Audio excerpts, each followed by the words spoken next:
จากพื้นขึ้นไปหาอ้ายนี่จักแมตรไอ้เม็ด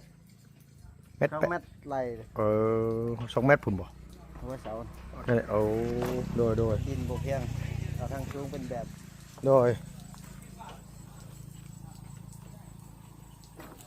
ดินบ่ค่อยเพียงปานใดเนาะดินอันนี้นี่เหมือนดินเขาเจ้าถมบ่หรือว่าดินบ่ได้ถมมานี่วะดินเดิมบ่ไม่ดินเดิมบ่นี่ดินเพิ่นถมบ่หรือว่าดินมันมาแต่กับมันดินนี่เพิ่นจ้างดิรถมาถมบ่หรือว่าดินมาแต่มันดินนี่โดยจังว่าพูดกันเลยทางเจ้าพ่อรู้จัก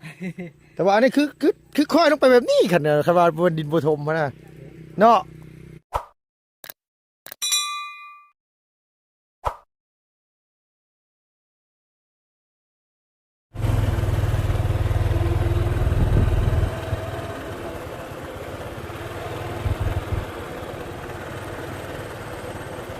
ป่ะพี่น้องเลยเนาะพอดีว่าทางน้องกองมีเพิ่น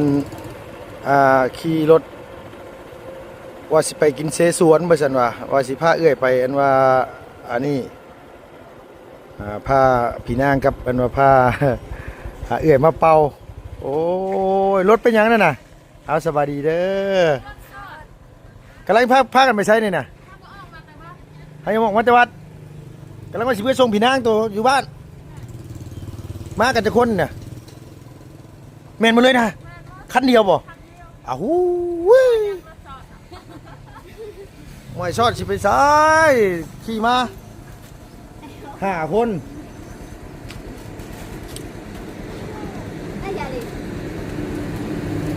เป็นอย่างนั้นนะตัวอย่างนะตัวอย่างนะตัวถามมาเขาสิไปซ้ายใช่ป่ะมาหาตัวนี่แล้วก็นึกว่าตัวมาผู้เดียวก็คิดว่าอันนี้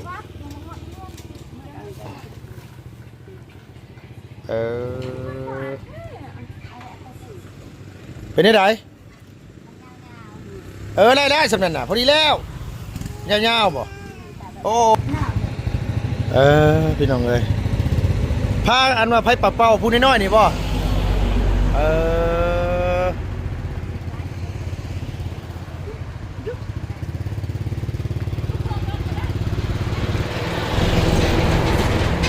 ลุงว่าลุงสิไปสร้างอันนี้ก่อน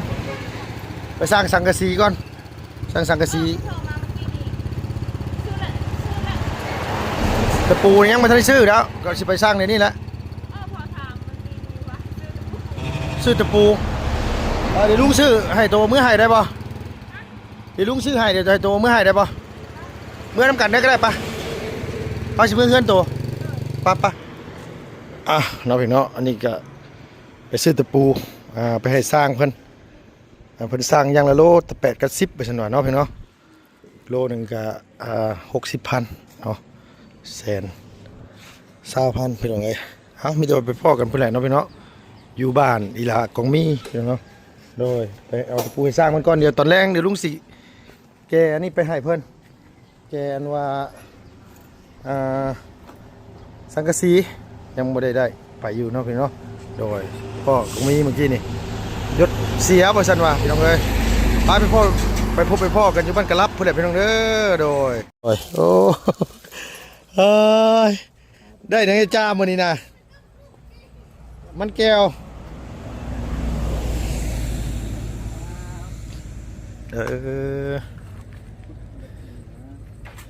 มันเป็นยังไงขึ้นได้คุดเพิ่มอีกโอ้โดยเอาใครดอกมันนั่นว่าคึมแล้วพี่น้องเอ้ยเจ้าหน้าก็ห่มม่วงลอยมานี่ก็ได้อีดอก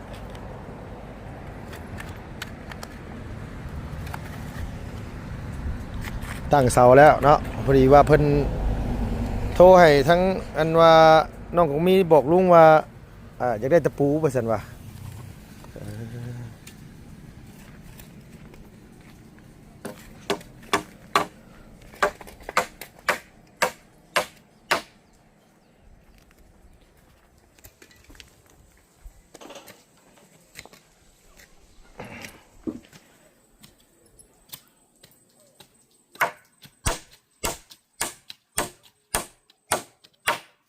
จะเชื่อว่าไอ้ช่างกันให้เขาต่อกันประมาณ10 เล่ม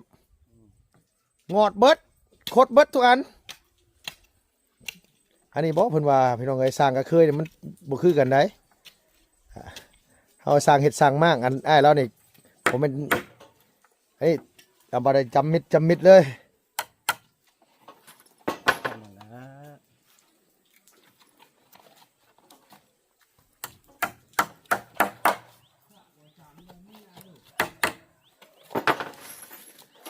ไปเสียหลังคาก่อนอันโตอันว่าโตออกมาเกยมันออกมาทางนี้นี่จักอันว่ากว้างเท่าไหร่หน่อย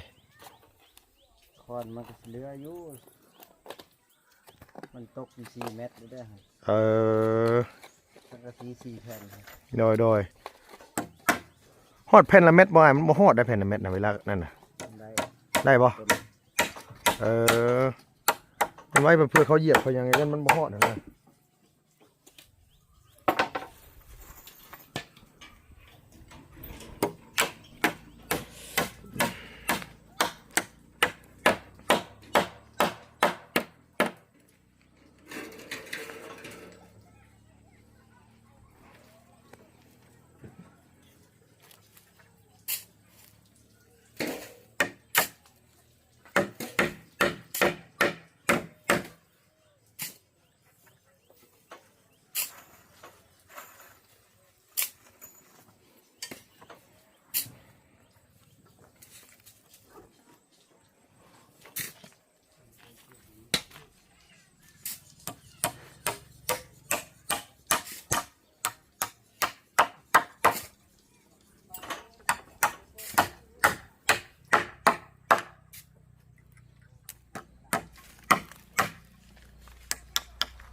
จากพื้นขึ้นไปหาอ้ายนี่จักเม็ดอ้าย เมตร เม็ด 2 เมตรไหลเลย 2 เม็ดพุ่นบ่ เอาไว้เสา นั่นแหละโดย ดินบ่เพียงเอาทางสูงเป็นแบบ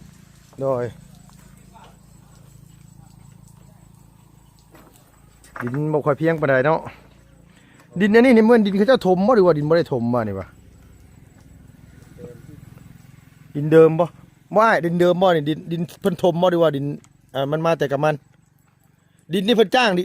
รถมาถมบ่หรือว่าดินมาแต่มัน ดินนี่ โดย จังว่าผู้กันนะ ทักเจ้าของนึกจาก แต่ว่าอันนี้คือค่อยลงไปแบบนี้คันน่ะคันว่าบนดินบ่ถมมานะเนาะมันคือสิแบบคือคล้ายๆเราถมมาทางนี้น่ะคันว่าดินบ่ถมนี่มันก็ต้องเป็นแบบนั้น อันนี้มันตัดลงบาดเดียวเลยคล้ายๆดินเพิ่นเอาซื้อมาถมนี่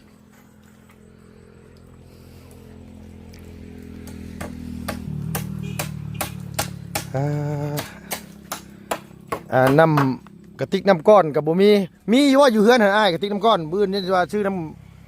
ำก้อนมาใส่ มื้อหน้าก็จังว่า โดยคันมีเนี่ยอันเดี๋ยวน้ำก้อนน้องสิซื้อมาใส่มาให้กินเวลามันเฮ็ดร้อนได้ยามนี่มันปะโทแท้ๆได้ยามนี่น่ะ ไว้น้ำข้นครับให้น้ำกินก็พอ โดยกินน้ำแล้วเฮามัน มันบ่ได้เนาะเฮาคือกันนะเฮากินน้ำแบบนี้บ่เฮากินบ่เคย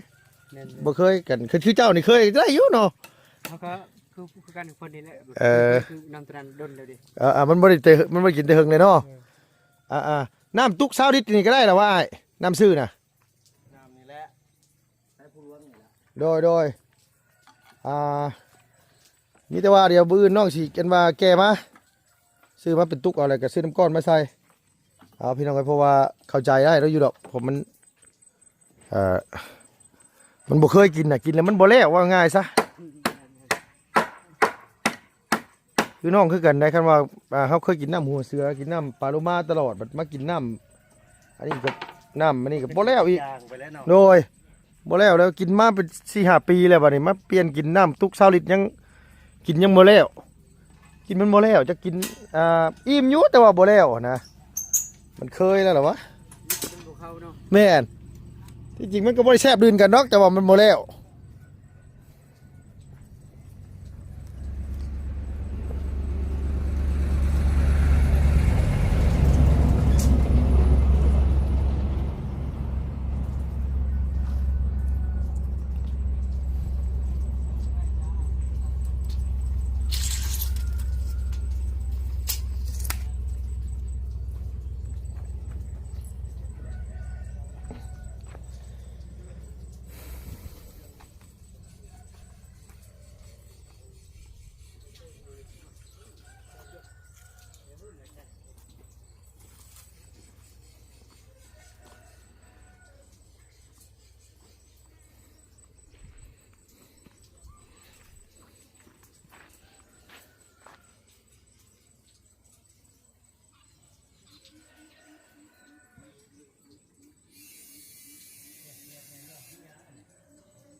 ำลังวัดน้ำเทียง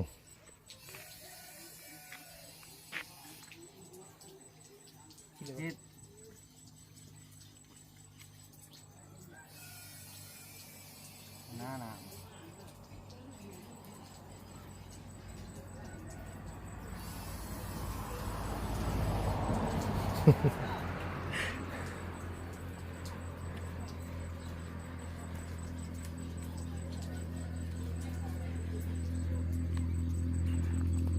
ไอ้สำนานนี่คือสำนานปูนบ่ดีกว่าสำนานไม้เจ้าเป็นปูนบ่ได้เนาะเห็ดวัดเห็ดว่าเนาะ ปูนเนี่ยเล่นเล่น โดย คณะขึ้นเล็ก อ๋อ ไม่ โดยพวกไม้พวกเล็กนี่เนาะแม่ได้อยู่ประทาดโพนกับมิแต่นี่เนาะโครงเล็กเนาะ วันอึดใหม่ได้เก็บอะ โดยอยู่ทางนี้กับไม้กับโอ้บ่มีคือกันทางนี้กับพี่น้องชนหลายกับเล็กแค่หลายวัดอันว่าผู้กวงอยู่บ้านดงกับโครงเล็กเบิดเลย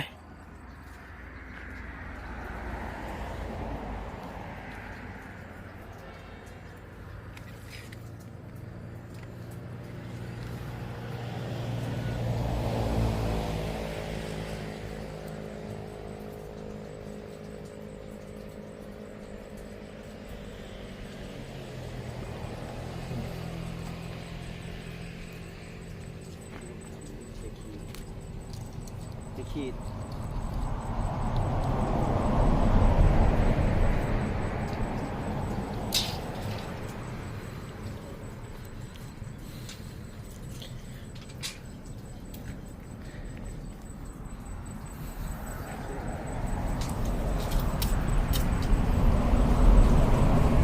เหลืออัน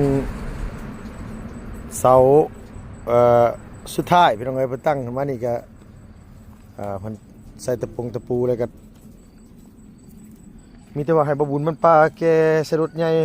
สังกะสีเนาะพี่เนาะมาให้อ้ายละมุง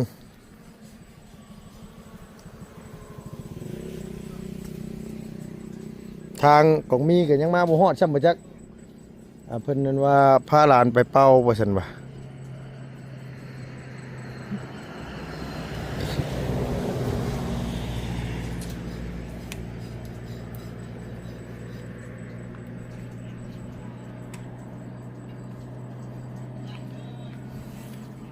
เดี๋ยวแทบมันก็ แดดแห้งมื้อนี้เนาะสุดยอดเลยมื้อนี้สุดอีหลีพี่น้องเอ้ยมีหมู่ว่านนี่แหละกับมื้อนี้แหละแดดคักอีหลีโด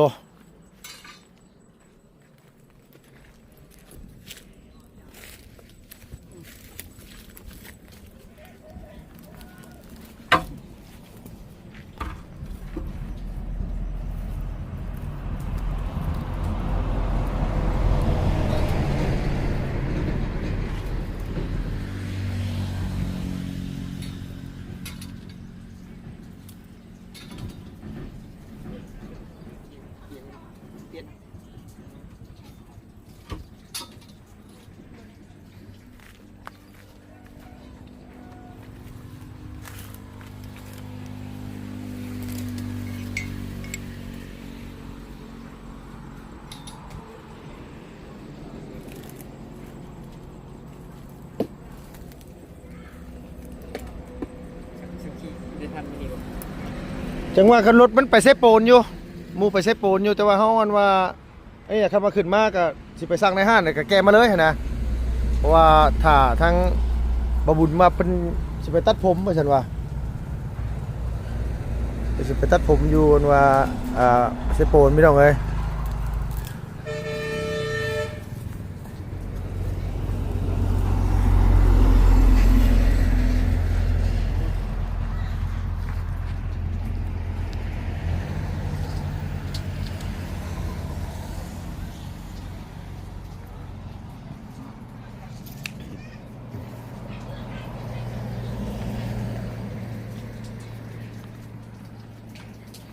ร้านก็ยังอยู่ทั้งเฮือนบ่ทันได้อันว่านี่ครับเนาะ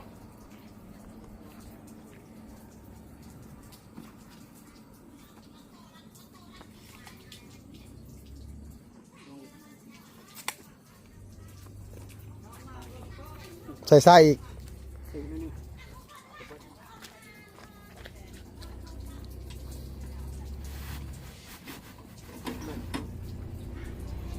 เทลงไปเลย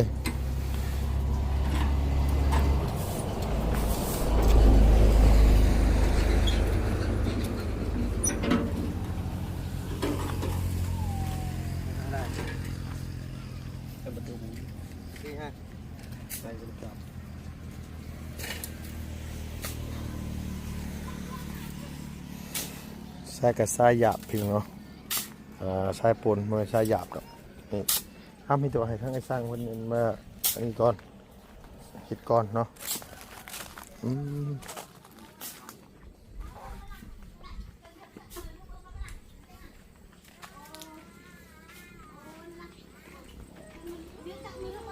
เป็นยังอีกแล้วเนี่ยถามแม่เพราะทางให้ อัน มาแล้ว ดินนี่ทมบ่อ้ายหรือว่าบ่ได้ทม ตัวนี้บ่ โดย ห้องน้ำนะ โดย บอกคงมีเลย บ่แม่นเขาว่าถึงว่าดินอันนี้เนี่ยบ่ได้ซื้อมาถมเดินบ่ ตรงนี้นะ โดย จักเอาก็ไม่จักเอาเจ้าเกิดมาเจ้าเห็นแบบนี้เลยบ่คืออ๋อมันอาจจะเป็นตีนผู้ลงไปสิเนาะอันนี้นะดินตัวนี้บ่ โดย เขาให้ทางเขามาทบเอา นั่นแหละจังว่าน่ะข่อยว่ามาถมเนาะไปทางไหนเขาถมแม่นบ่โอ้โดยว่าอยู่ถ้ามันอ้าวกงมีไม่ใช่น่ะ จักมันคงมีชื่อสบู่ ร้านถ่ายอยู่เฮือนหมู่ได้หั่นน่ะ เรื่องมั้ยเรียกไปพุ่นเนาะ ไปพุ่นหมดทุกคนเลย คือไหว้พระลงมาอยู่ ฮะแอมบ่เฮ้ยแต่จะเพิ่นถ่าอันว่านี่มาเอาเจ้าเวใช้ค่ะชุดเจ้าเวใช้ ไปตัดมาแต่ผมมันคือเห็นขี่รถออกมาแล้ว คือขี่รถมาตามหลังคือบ่เห็น รถบ้าน อ๋อโดยเอาอันนอนตะปูมาให้เพิ่นเบิดเวียกเฮ็ดแล้วบ่อ้ายเบิดเวียกแล้วเนาะคือบ่เป็นแปลว่าไปสังเกตเฮ็ดห้องน้ำน้ำเพิ่นมันจะมีวิชาติดตัว บ่ได้เฮ็ดเขาเฮ็ดเขาแล้วเขาบ่ได้พ บ่เฮาเบิ่งชื่อก็ได้เฮาเบิ่งวิธีการเฮ็ดของเขาเขาก็จดไว้เนาะพ่อเนาะเวลานั้นเนี่ยเฮาเฮ็ดเฮาเคยจับแล้วเคยเฮ็ดเป็นเบิ่งชื่อก็ได้นะวิชาพวกนี้น่ะบ่ยากเวลาเฮามันสังเกตเวลาเฮ็ดหยังก็ตามโดยเอาสบายดีเด้อสบายดีพ่อเด้อเอาเฮาเบิ่งนะพ่อเนาะเบิ่งว่าเพิ่นเฮ็ดแบบใดสินะเบิ่งวิธีการของเพิ่นนะอย่าให้เพิ่นมานั่งสอนเฮานี่เพิ่นบ่ได้สอนนะเนาะ คือเฮ็ดหนังสือแล้วลูก โดย เฮาก็เบิ่งนำเขา อันนี้เนี่ยคักกูเฮ็ดหนังสือได้นี่ในชีวิตจริงนะโดย และเสียเลย เอาคือลูกนี่ลูกแต่ลูกอยู่อันว่าฝั่งไทยตะกี้เฮ็ดกับข้าวนี่เฮ็ดกับข้าวนี่เพิ่นบ่ได้สอนนะพ่อเอ้ยเพิ่นบ่สอนมีแต่เฮาเบิ่งซื้อเบิ่งว่าเพิ่นเฮ็ดแบบใดแต่เฮาก็จำในสมองเฮาว่าเฮ็ดแบบนี้ตัวได้เอาขึ้นก่อนตัวได้เอาขึ้นลำหลัง แม่นเพิ่นเฮ็ดแบบใดเพิ่นวัดแบบใดสินะอันนี้คือกันไปนั่งเบิ่งซื่อนี่เอาเป็น เป็นแท้ เบิ่งมาฮอด3เทื่อพ่อคันว่าเฮาเอาใจใส่นะ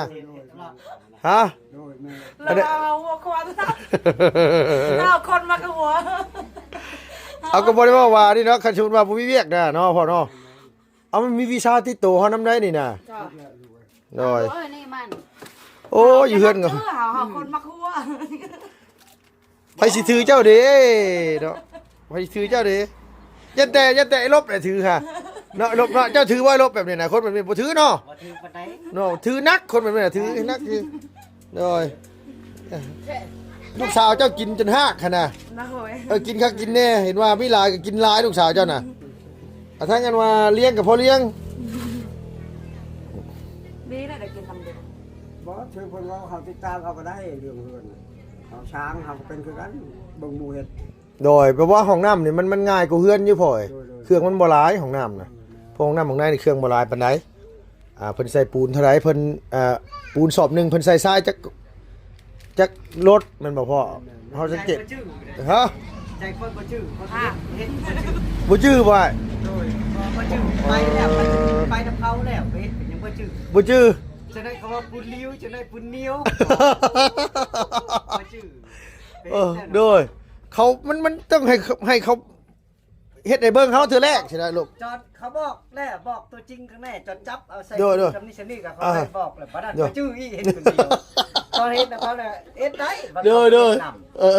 นี่แหละบัตรเอ็ดคนเดียวแหละแล้ว แล้วเลย เรียบร้อยเลย เรียบร้อยเลย โอ้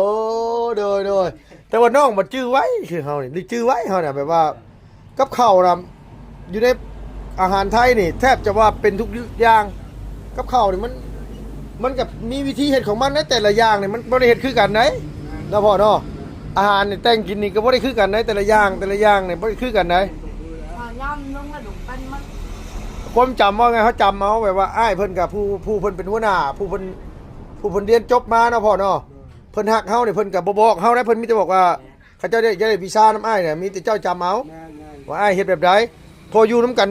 เท่าไรปี7-8ปีอยู่นํกันนะพ่ออยู่นํครัวนํกันในครัวเฮ็ดกับข้าวนี่เฮาก็ต้องจำได้แล้วสมองเฮามันต้องเฮ็ดต้มยำนี่มันก็แบบนี้นะว่าใส่แต่บ่ต้องซิมก็ได้บอกง่ายซะแบบว่า เราคือลืมตลอด ลืมตลอดนะ อันนี้คือการขันให้ลูกเบิ่งนั่งเบิ่งไงนะงานเดียวนี่นะลูกเฮ็ดเป็นแท้พ่อว่าแท้ลูกเบิ่งบาทเดียวเพิ่นว่านั่นน่ะบ่ลูกเบิ่งผ่านๆก็ยังแบบว่าคันแบบขมังกะลีรอนี่ให้เฮาเฮ็ดเฮาก็เฮ็ดได้นะบอกง่ายว่ามันจักสิว่าได้ๆน่ะพี่น้องแบบว่าเฮาคือมันทุกอย่างก็ขึ้นอยู่ความจำเฮาแหละชั่วโมงนี้มันก็นึงมามันก็แฮงพัฒนาไปโทรศัพท์เฮาก็ถ่ายไว้ตัวใดบ่เข้าใจนะก็มาไล่เบิ่งแบบนั้นได้แบบมันง่ายสินะแบบมันง่ายแน่ตอนนั้นน่ะมันยังอันนี้ก็หัวแล้วหัวอีกอันนี้ว่ามื้อได้เวียดสิมาส่งเล็กเจ้าน่ะ แล้วว่าถ้าพ่อเขาจะจริงมาก่อนโทรบอกเล่า เป็นยังต้องให้พ่อเทคนิค ไอ้โทรบอกเล่าแล้วว่า อืม เรามามื้ออื่นเราก็มาแล้วมั้ง โดย เมื่อไหร่จะเถอะ เรามา ใช่นางตัวสิไปอาบน้ำอีกบ่น่ะ เราจอดรถมาบอกเช่าเนี่ย เออ แล้วก็เอาเล็กตัวเก้าวันนั้นแล้วก็พอดีแล้ว พอแล้วเนาะ พอแล้ว อันเล็กตัวใหม่นี่ทั้งๆนี่ได้สัตว์ตัวนี้น่ะ ครบแล้วพอดีแล้วเรา ครบพอดีแล้วเนาะอืมโดยสบายดีไปบ่ จะจิกกล้วยเนาะ อ่ะ ไปละ ร้านท่ายันข้าวต้มเสฉวนกินจนว่าผู้กินหลายหากออกก็มียังว่าอยู่ก็เนี่ยคนบ่เคยพ่อเอ้ยกินคุมเองเต็กๆตัวเองไหนนังเลี้ยงเองคักกินเอากินแล้วบัด ก็แซ่บลุงฮัดคือวานเนี่ย ลุงเฮาบ่สบายโตบ่ม่วนเด้มื้อนี้เป็นหยังลูกเฮากินอันนี้อิ่มแล้วเอามันร้อนเนาะมันร้อนกินพวกมันร้อนบัดนี้เนี่ยไม่กินแล้วแบบมันอันนี้กินหลายโพดไป เขาคันลุงบอก ที่ เขา เคย คิด แกจูนมากับโคโค่กับดึกจูจ้า หยัง กิ อะไร นขนมทอดเลยกินกล้วยทอดกินเม่นทอดนั่นแหละคัดเอามากาคันเลือลายเนี่ยมากรอบๆแกะๆพี่แน่ เอาคำมันหลายเนาะโดยบ่อ้ายแล้วแหละผู้เฮ็ดของน้ำผู้ว่าซอยรุดสวนรุดหยังไงแล้วว่าจะให้ของมีไปเฮ็ดลองเบิ่งพอกล้วยตัวก็มีแล้วว่าฮะคันเฮ็ดเป็นแล้วมันก็บ่ยากมีห้านค้าจักห้านนึงซะใหญ่ๆอยู่นี่เนาะ ดีใจเอ้ยของมี ดินตัวพี่ไปอยู่หม่องไหนขายซะไปดินตัวไปมาลงทุนไป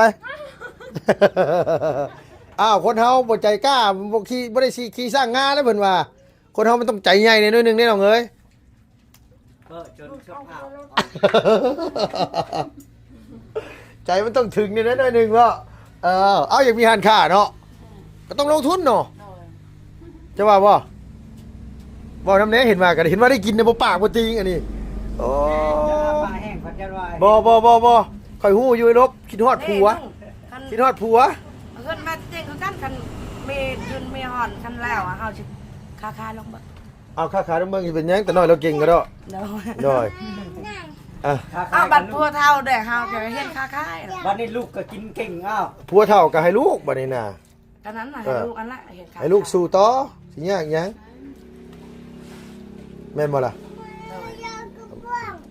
แม่นหยังผู้น้อยๆนี่บ่ของกึเฉพาะเพิ่นเว้าน่ะเนาะฮะ ของคอย ของคอยโดยจะดอยก็สบายเลยพ่อเอ้ยเข้าห้องน้ำห้องไหนก็จักหน่อยสบายแหละโดยบ่ยากแล้วบัดนี้น่ะยันแต่พวกนี้ได้จอยเฮาว่าบัดนี้น่ะพวกนี้สิจอยแล้วบัดนี้น่ะ โดยเนาะแม่เนาะไม่ยัง ให้ว่าเชชวนมาให้ชุดหนึง ยังก็ เพิ่นอยากกินเชชวนให้สาวบ่มีเอามาชุดหนึงกิน เอาเงินมาเอาเงินมาเอาเงินมาฮะ ทากิน เอาวะเงินไหนวะ ทากินคลองเลือด โอ้ยว่าไงเนาะลูกเต้ากินมาเบิดแล้วให้ห่อมาให้เนาะแต่จริงแล้วจมหาเจ้าอยู่คิดฮอดแม่เฮาเด้คิดฮอดแม่เฮาเด้เพิ่นว่าเพิ่นอยากให้แม่กินน้ำ อยากแต่ว่านครับผม บ่เอ เคย อ กินเชชวนจักเทื่อเลย แต่เอาพอเค็มเคยกินเรื่องของแชร์กัน เว้าอีหลี ไอ้นี่ แล้วบ่ชื่อให้กินใช่บ่ ชื่อป่าอย่างจะกินแต่ว่าแบบนี้ไม่เคย อ่า ชื่อชวน กินแต่มีกูตายกินเท่านั้นแหละกับกระพุ้น เลยตายเนาะแบบนั้นก็เลยยัง อาการเดือดละชีวิต ชื่อชวนหรือหายตรงนี้ไอ้เห็นมึงเหรอ แซ่บได้สิชวน เอาอาการเดือด โอ้ยังเว้าอยู่อันเขาแต่งกินเขาไอ้เลี้ยงกินนะแม่เฮาเฮ็ดบอกหลายอันมาฮะ เขากินอยู่พุ่นลุงยังมาเล่าอยู่เพลงเขาก็ยาก แม่ก็บูชาม เดี๋ยวไปโอเคเดี๋ยวไปเลยเด้อบ๊ายบายสบายดี กันเลยอย่าลืมนะลุง โดยตัวคิดรถตัวไปว่าโอเคไปพี่น้องเอ้ยเดี๋ยวพ่อกันอยู่เพื่อนถามหลานๆอยู่ว่าเบิดยังเสร็จอันนั้นน่ะถามอยู่เบิดยัง เรื่องเสสวนน่ะ